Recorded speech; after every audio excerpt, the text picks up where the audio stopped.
یہ جو آج کل مختلف قوموں پہ لطیفے بنائے جاتے ہیں نا، قوموں کو نام لے لے کے اس قوم کو بیوقوف ثابت کیا جاتا ہے یا غیرت لیس ثابت کیا جاتا ہے، اس قسم کی چیزیں یہ اس آیت میں داخل ہیں.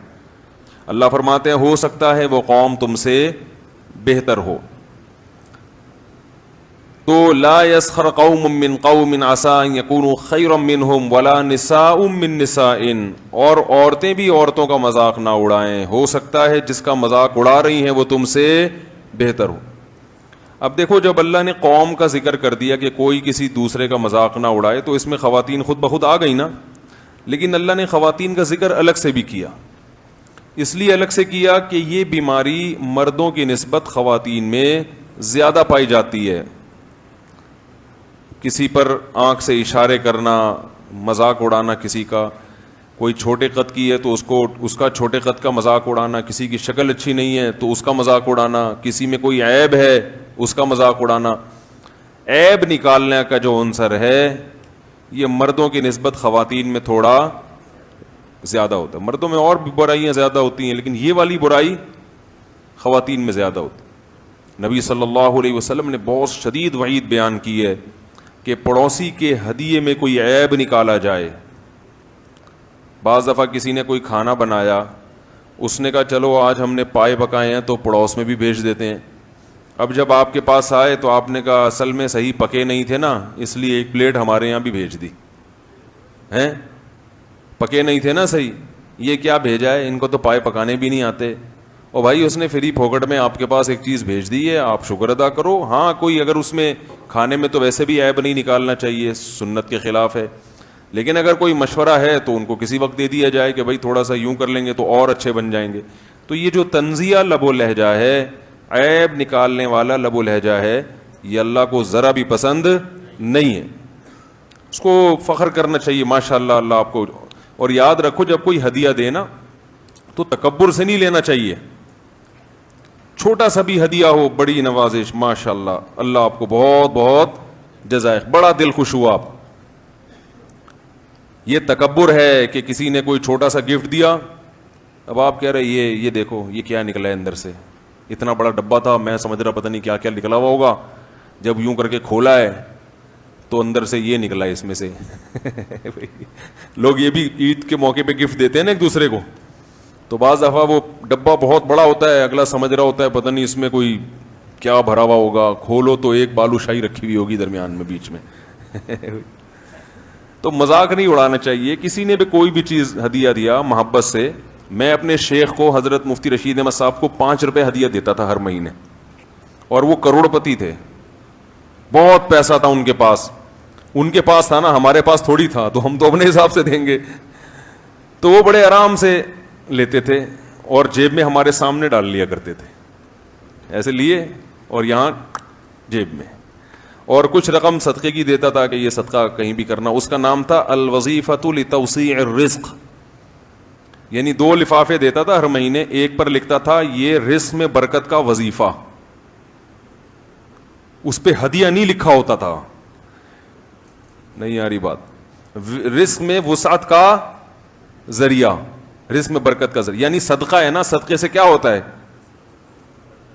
مال میں برکت ہوتی ہے. تو یہ میں اس لیے دے رہا ہوں تاکہ میرے مال میں کیا ہو، برکت. ہدیے پر نہیں لکھا ہوگا کہ اس لیے دے رہا ہوں تاکہ میرے مال میں برکت، یعنی اس کا مطلب یہ ہوا کہ شیخ کو گفٹ دینے کے لیے بھی مقصد کیا ہے، اپنے پیسے بڑھ جائیں، تو وہ تو بس محبت کا اظہار ہے، اس کا اور کوئی مقصد نہیں. یہ جو ہے یہ اس لیے ہے کہ جتنا غربا کو کھلائیں گے اللہ مال میں برکت دے گا. تو اس سے یہ ذہن سازی بناتے تھے حضرت کہ تم یہ نہ سمجھو کہ تمہاری جیب سے کچھ نکل رہا ہے، اصل میں انویسٹ کر رہے ہو، اس کا ریٹرن ملے گا تمہیں. سمجھ رہے ہو کہ نہیں سمجھ رہے؟ تو ہدیہ میں عیب نکالنا یا کسی قوم میں کوئی عیب ہو اس کا عیب تلاش کرنا، یہ چیزیں اللہ کو پسند نہیں ہیں. لا يسخر قوم من قوم عسى ان يكونوا خيرا منهم ولا نساء من نساء، عورتیں بھی عورتوں کا مذاق نہ اڑائیں. ایک حدیث میں آتا ہے لا تظہر الشماتة لأخیک، کسی میں کوئی عیب ہونا تو اس کے عیب کو دیکھ کے خوش مت ہو، خوش مت ہو. مذاق اڑاتے ہیں نا، جیسے بھپتیاں کستے ہیں کہ دیکھو یہ کیا ہے، اس کو تو دیکھنا نہیں آتا، یہ تو ہکلاتا ہے، یہ تو نظر نہیں آتا اس کو، یا یہ موٹا ہے بہت زیادہ. بعض لوگ فطرتاً موٹے ہوتے ہیں, وہ بیچارے ڈائٹنگ کرتے ہیں پھر بھی وزن بہت زیادہ ہے. اب لوگ جہاں بیٹھتے ہیں لوگ ان کا مذاق اڑا رہے ہوتے ہیں, وہ بیچارہ ذہنی مریض بن جاتا ہے, ذہنی. اور ایسے میں نے لوگ دیکھے ہیں, وہ ذہنی مریض بن جائے گا. کوئی بہت دبلا ہے تو ہر وقت اس کو دبلا وہ کہہ کے نا وہ کیا بن جاتا ہے, ذہنی مریض بن جاتا ہے. یہ بہت کڑوے جملے ہیں, ان کو زبان سے نکالنے سے پہلے 10 دفعہ سوچنا چاہیے. آپ اگر کسی کو کہہ رہے ہو نا ایسے مذاق, آپ سمجھتے ہو صرف میں اکیلا ہوں, دن بھر 10 لوگوں سے وہ یہی چیز سنتے سنتے ذہنی مریض بن جاتا ہے, پاگل ہو جاتا ہے. میں نے پاگل ہوتے ہوئے اپنی زندگی میں دیکھا ہے لوگوں کو, پاگل ہو گئے, وہ بالکل دماغی توازن خراب ہو گیا.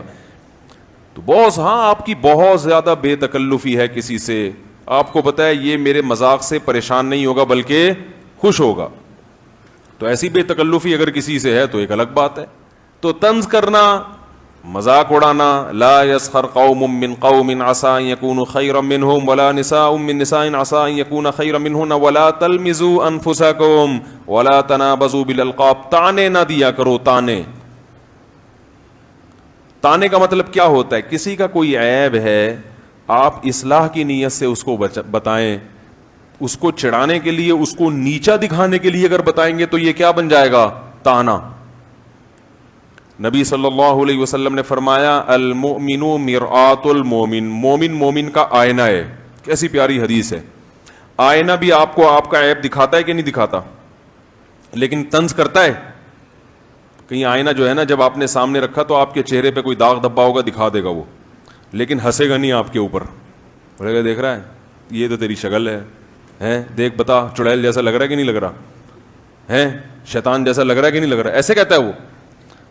تو آئینہ کیا کرتا ہے, نمبر 1, جب آپ اس کو اپنے سامنے رکھیں گے تو آپ کا عیب دکھائے گا, نہیں رکھیں گے تو عیب نہیں دکھائے گا. کیا مطلب, ایک آدمی چاہتا ہی نہیں ہے کہ میری اصلاح کی جائے یا مجھے کوئی عیب بتایا جائے, پھر بھی اس کے پیچھے پڑے ہوئے ہو, تو اس کا مطلب آپ آئینہ نہیں ہو, آپ کو اس کو چھیڑنے کا شوق ہے.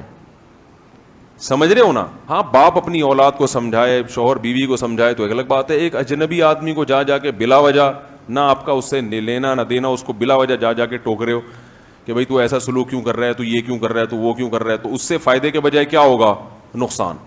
تو آئینہ کی پہلی خاصیت یہ ہے کہ جب سامنے رکھا جاتا ہے تو عیب بتائے گا, ہٹا لو گے تو عیب نہیں بتائے گا. دوسری بات یہ کہ آئینہ اتنا ہی عیب بتاتا ہے جتنا آپ میں ہے. ایک پھنسی ہے تو 4 نہیں دکھائے گا, لیکن جو تانا دینے والا ہے وہ آپ کے چھوٹے سے عیب کو بڑھا چڑھا کے بیان کرے گا. اگر آپ میں ایک گناہ ہوگا نا وہ ایسا بڑھائے گا کہ جیسے آپ کو لگے گا دنیا میں مجھ سے برا کوئی ہے ہی نہیں. تو یہ بھی ایک چیز ہے جو اس لیے نبی نے فرمایا مومن مومن کے لیے کیا بنے, آئینہ بنے, طنز نہ کرے. تو ولا تنابزوا بالالقاب, اور فرمایا برے لقب سے ایک دوسرے کو یاد نہ کیا کرو. برے نام رکھنا, ٹھگنو, موٹو, پتہ نہیں کیا کیا لوگوں نے ایک دوسرے کے نام رکھے ہوئے ہیں, اور وہ نام سے بیچارہ ہمیشہ کے لیے مشہور ہو جاتا ہے. تو اگر ایک آدمی کو وہ نام پسند نہیں ہے تو اس کو اسی نام سے پکارا جائے جو نام اس کو پسند ہے. عزت ہے اس میں انسان کی, جس نام جو اس کا نام ہے بھائی اس سے پکارا جائے اس کو. تو ولا تنابزوا, ہمارے محلے میں ایک لڑکا رہتا تھا, ابھی بھی شاید کبھی بیاں, اس کو نام, وہ سفید چٹا گورا تھا, اس کا نام لڑکوں نے کہا ملائی. وہ بڑا ہو گیا, میرے خیال ہے بچے بھی ہو گئے, مگر وہ ابھی بھی ملائی ہے. اب بتاؤ یار, کوئی انسانیت ہے؟ تو پوری زندگی کے لیے میں اس کو بھی پسند نہیں کرتا, یہ جو بچوں کے نام بگاڑتے ہیں نا گڈو مٹھو کر کے, یہ غلط ہے. بچے کی عزت اسی میں ہے, جو پراپر نام ہے اس سے پکارا جائے. جو پراپر نام ہے چاہے چھوٹا بچہ کیوں نہ ہو, ورنہ نام رکھا کیوں اگر پکارنا نہیں تھا. تو بعض قوموں میں یہ دستور ہے, وہ گڈو مٹھو ٹٹو پپو, وہ بڑا ہو جاتا ہے دادا بن جاتا ہے مگر وہ ٹٹو کا ٹٹو ہی رہتا ہے بیچارہ. یہ بتا رہا ہوں, یعنی وہ نام سے الو کا پٹھا لگ رہا ہوتا ہے, معذرت کے ساتھ.